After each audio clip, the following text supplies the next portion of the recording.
the administration of former President Barack Obama extended the program several times, finding that conditions in Haiti were too dire to send the beneficiaries home.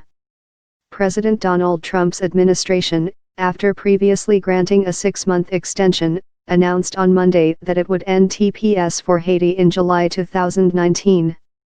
Any Haitian who cannot obtain another kind of U.S. visa will be subject to deportation back to the Caribbean nation, where some earthquake victims are still homeless and the country is wobbling from Hurricane Matthew, a cholera outbreak, and political instability. "We're just left in a void," said Sebastian Joseph, 26, a Haitian immigrant living in the Flatbush section of Brooklyn where Haitians and other Caribbeans are concentrated. He said virtually all Haitians want to stay in the United States, where they have carved out a niche in construction and healthcare services such as caring for the elderly and sick. "America has been the home of the free for 200 years or more. Everybody wants to come to America," Joseph said.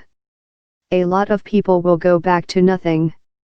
Trump's supporters note that the visa program was always meant to be temporary and that Trump ran a 2016 presidential campaign promising restrictive immigration policies. At least one Haitian TPS recipient in Brooklyn accepted that eventually she must return.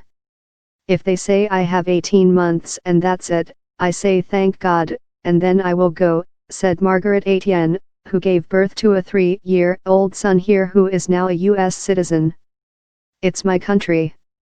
I love my country," she said after buying takeout from a Haitian restaurant with her son on a stretch of Church Avenue that is also called Bob Marley Boulevard, after the late Jamaican musician. In ending the TPS designation, Acting Secretary of Homeland Security Elaine Duke said she had determined that the extraordinary but temporary conditions caused by the 2010 earthquake no longer exist.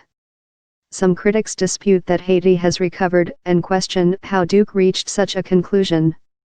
Senator Marco Rubio, a Republican from Florida, the state with the most Haitians, urged Trump to extend TPS, warning in a column he wrote for the Miami Herald that Haitians sent home will face dire conditions, including lack of housing, inadequate health services and low prospects for employment. 59% of Haiti's population lives below the poverty line of $1 per day, according to the World Bank. "It's not going to be good for me. I don't know what I would do," said Yves Joseph Laforgue, 63, an unemployed Haitian immigrant in Flatbush who said he had open heart surgery in 2014 and lives off the charity of Brooklyn's Haitian community.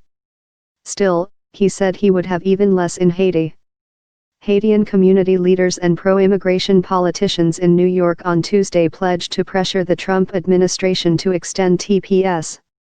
Among them was U.S. Representative Nydia Velázquez, a Democrat who introduced legislation that would protect from deportation immigrants who have TPS and deferred enforced departure, DED, another program subject to presidential discretion that was extended by Obama but is due to expire in March 2018. Ricat Dupuy, station manager of Radio Soleil, a Haitian-themed broadcaster in New York, said he thinks the decision is racially motivated. "This pressure to send immigrants back home. The idea is to whiten America," Dupuy said from his Brooklyn studio. "The U.S. Chamber of Commerce is not stupid. They know that TPS holders, it's good for this country. The business community knows it's good for them.